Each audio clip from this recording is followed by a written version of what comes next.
नीमच में बढ़ते कोरोना संक्रमण के बीच लगातार अब मरीज भी बढ़ते ही जा रहे हैं। उसी के बीच अब कोरोना की तीसरी लहर को लेकर युवाओं और बच्चों में डर का माहौल बना हुआ है। कोविड-19 वैक्सीन को लेकर 18+ के युवाओं को टीकाकरण भी तेजी से हो रहा है। जानकारों व युवाओं का कहना है कि कोरोना की जो तीसरी लहर है उसमें बच्चों और युवाओं को ज्यादा ही खतरा रहेगा, जिसके चलते युवा वर्ग 18+ के लोग टीकाकरण तेजी से करा रहे हैं। वहीं अभी तक टीकाकरण के 2 सेक्शन हो चुके हैं, जिसमें 188 लोगों ने टीका लगा चुके हैं। आज तीसरे चरण का टीकाकरण हो रहा है। में बहुत काफ़ी खौफ है, इसलिए वो अपना रजिस्ट्रेशन जल्द से जल्द करवा रहे हैं और अपने नंबर के इंतज़ार कर रहे हैं। इसलिए सभी युवा अपने वैक्सीनेशन के लिए अपने केंद्रों पे जाके रजिस्ट्रेशन करवा रहे हैं और स्लॉट बुक कर रहे हैं। और अभी तक 2 दिन में 188 लग चुके हैं और तीसरी लहर से पहले अधिक से अधिक युवा अपने वैक्सीनेशन लगवा ले तो काफ़ी अच्छा रहेगा। और मैं युवाओं को आग्रह करना चाहूँगा कि ज़्यादा से ज़्यादा अपना रजिस्ट्रेशन करके वैक्सीनेशन लगाए और अपने ज़िंदगी का टीकाकरण लगाए।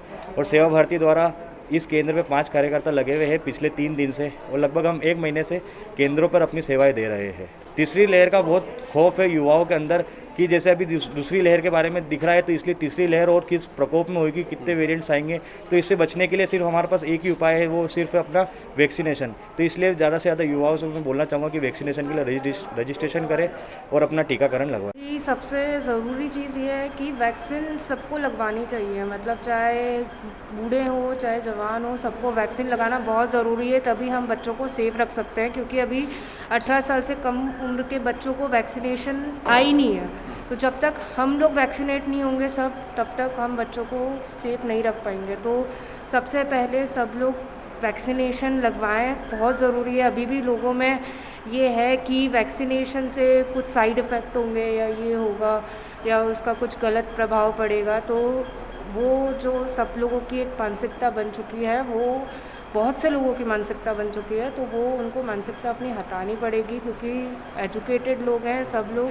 तो अपना सबको वैक्सीनेशन कराना बहुत ज़रूरी है। तभी लहर के बारे में क्या कहेंगे? जो तीसरी लहर के बारे में अभी चल रहा है कि बच्चों के ऊपर ज़्यादा अटैक करेगा, तो हम लोग बच्चों को सुरक्षित, हम वैक्सीनेशन लगवा लेंगे तो बच्चे ऑटोमेटिकली सुरक्षित हो जाएंगे। और जैसे गवर्नमेंट कर रही है, लॉकडाउन कर रही है, सब कर रही है, तो हमें उसी का देखते हुए उसी का पालन करते रहना चाहिए और वैक्सीनेशन ज़रूर लगवाएं। सबसे ज़्यादा अपनी चपेट में युवाओं को लगेगी, बच्चों और युवाओं को। तो 18 साल से जो 45 साल के लोग होंगे, वो लोग इसकी चपेट में ज़्यादा आ रहे हैं और वो उनकी सेहत पे बहुत ज़्यादा इफेक्ट पड़ा है। तो इसके लिए ज़रूरी है कि वैक्सीनेशन करवाई जाए, जागरूकता और एहतियात दोनों बरती जाएं। और यहाँ पर काफ़ी मात्रा में लोग आ भी रहेंगे टीकाकरण के लिए, जो कि बहुत ज़रूरी भी हैगा, क्योंकि ये हमारे प्रोटेक्शन, क्योंकि अगर बड़े इस एज के लोग प्रोटेक्ट रहेंगे तो ही वो छोटे बच्चों को भी प्रोटेक्ट कर पाएंगे, क्योंकि इससे अगर वो लोग प्रोटेक्ट नहीं होंगे तो डेफिनेटली दूसरे पर भी इफेक्ट डालेंगे और खुद के लिए तो है ही। बच्चों में भी डर है और युवाओं में भी डर है, क्योंकि ये उनको ज़्यादा अफेक्ट कर रहा है। तो इसमें सबसे ज़्यादा इम्पॉर्टेंट है कि सब अपनी सेफ्टी और घर में रहें, तो ज़्यादा सही रहेगा। एंड जितना प्रिकॉशंस ले सकते हैं, क्योंकि बच्चों की इम्यूनिटी कम होती है, तो उसको देखते हुए सेफ्टी रखना ज़्यादा ज़रूरी हो जाता है। तो अभी इससे डरना ज़रूरी भी है, एंड वैक्सीन ही इसका एक मात्र उपाय है जो हम कर सकते हैं कि हम हमारी इम्यूनिटी। किस तरह से तीसरी लहर से 18 साल के युवा और बच्चों में डर है? इसमें ज़्यादा उनको उनकी इम्यूनिटी जैसे कम होती है बच्चों की, तो उसको देखते हुए उनको डर रहेगा। तो उसकी वजह से इसमें तीसरी लहर का ज़्यादा डर है कि जिस तरीके से अभी डेथ रेट ज़्यादा है और जिस हिसाब से अफेक्ट हो रहा है बड़ों को और सबको, और कहीं ना कहीं युवाओं की इम्यूनिटी अच्छी होती है, बट स्टिल उनको ये किसके ऊपर कैसे अफेक्ट कर रहा है ये हमको नहीं पता है। तो उस वजह से हमको ध्यान रखना ज़्यादा ज़रूरी है। तीसरी लहर एक प्रेडिक्शन है और हो भी सकता है, इसकी पॉसिबिलिटी बनती है अगर लोग लापरवाही लगातार करते रहेंगे और अगर उसका प्रॉपरली पालन नहीं करेंगे। तो ऐसा देखा गया है कि जो प्रथम बार आया था कोरोना और जो लहर आई थी, उसकी अपेक्षा अभी सेकंड टाइम पर जो है, जो एज वाइज जो डिस्ट्रीब्यूशन होता है, जिस प्रकार से कोरोना ने अभी कम एज में लोगों को संक्रमित करना चालू कर दिया है और उसमें अभी उसका प्रभाव भी लोगों पर पड़ रहा है। और अभी देखा गया है कि कम उम्र में भी लोगों की डेथ होने लग गई है और गंभीर स्थिति निर्मित हो रही है।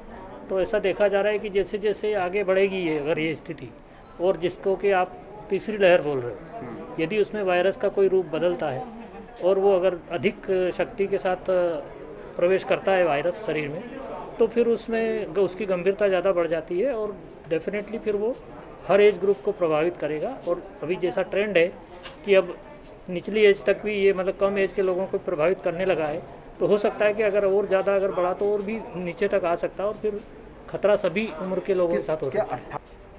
18 साल से नीचे के बच्चों में भी इसका असर होता है, लेकिन उनकी इम्यूनिटी क्योंकि ग्रोइंग एज होती है और बढ़ती उम्र के साथ हर शरीर में इम्यूनिटी भी बढ़ती है, तो उसकी ग्रोथ की वजह से उन बच्चों पे उतना असर नहीं होता है और कोरोना उन पे असर नहीं डाल पाता उतना।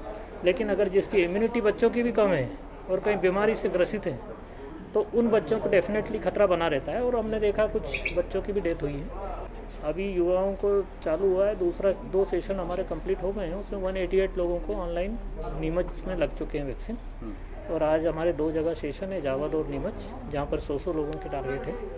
तो आज 200 का आज है, अगर ऐसा है तो हो सकता है कि आज 400 के लगभग लग जाएंगे।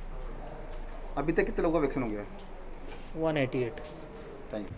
नीमच से दीपक खताबिया की ये रिपोर्ट।